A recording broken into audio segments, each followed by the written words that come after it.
In a time when Israel was oppressed by the Philistines, a barren woman received an unexpected promise.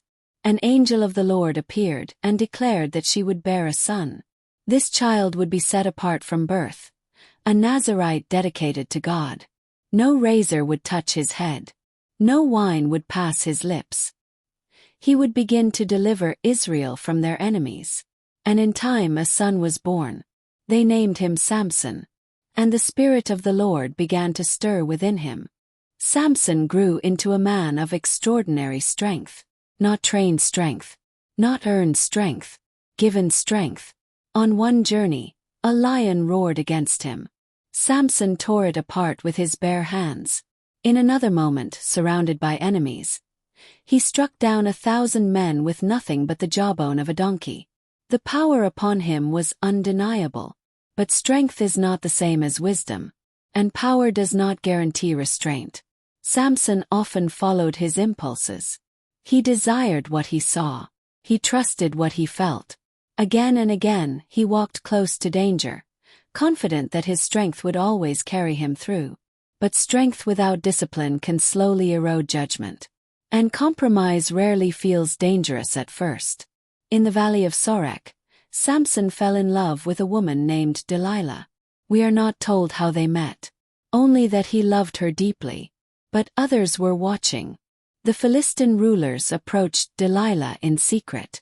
They offered her a fortune in silver if she would discover the secret of his strength. She agreed. And so began a dangerous game of trust. Delilah asked him how he could be overpowered. Samson answered with riddles. He told her that fresh bowstrings would weaken him. She tested it. He broke free.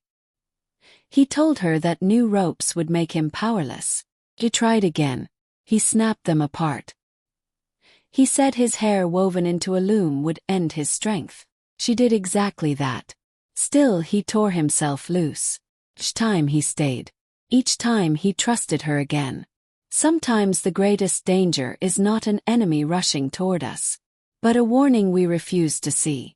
Delilah changed her strategy. No longer playful, now emotional. She questioned his love. She pressed him daily. Questions.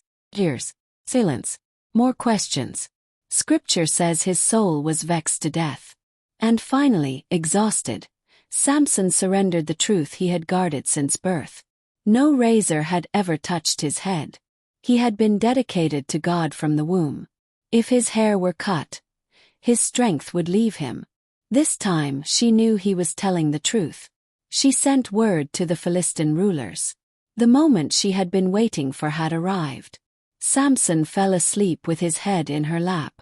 Perhaps the place he believed was safest. Quietly, a razor was brought forward. Locks of hair fell to the ground. And with them the strength he had always known. When he rose at her warning, he expected another easy escape. But he did not realize that the Lord had departed from him. For the first time in his life, he was powerless. The Philistines seized him. They gouged out his eyes. They bound him in chains.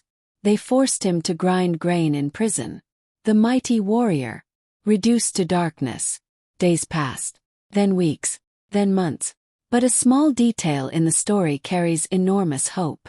His hair began to grow again. And somewhere in that darkness, reflection began. Strength had made him proud. Success had made him careless.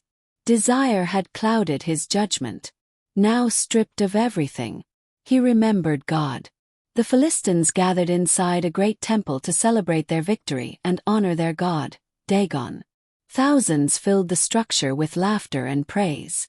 They called for Samson to be brought out to entertain them. Blind and humbled, he was led into the crowded temple. He asked to be placed near the pillars that supported the building. People celebrated. They did not see what was coming. For the first time in his life, Samson did not rely on himself. He prayed. Not boldly, not proudly, but desperately. He asked God to remember him, to strengthen him once more. And in that moment, he understood something he had forgotten during his years of power. The strength had never been his. It had always belonged to God. He placed one hand on a pillar, then the other. He took a breath and pushed. Stone groaned. Cracks spread. The pillars shifted. The ground trembled. The temple collapsed. Rulers, warriors, crowds. Scripture tells us that in his death, Samson defeated more enemies than he had in his entire life. This is not a neat story.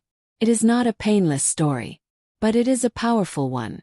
Samson was strong yet impulsive, chosen yet flawed, called yet deeply human. And still, God used him. Because this story is not truly about hair, or even strength. It is about the human heart. Strength without wisdom can destroy us. Small compromises can lead to great falls. Who we trust matters deeply. But perhaps the greatest lesson is this. Failure is not always the end. Even after consequences. Even after loss. Even after darkness. When Samson finally called out to God, God heard him.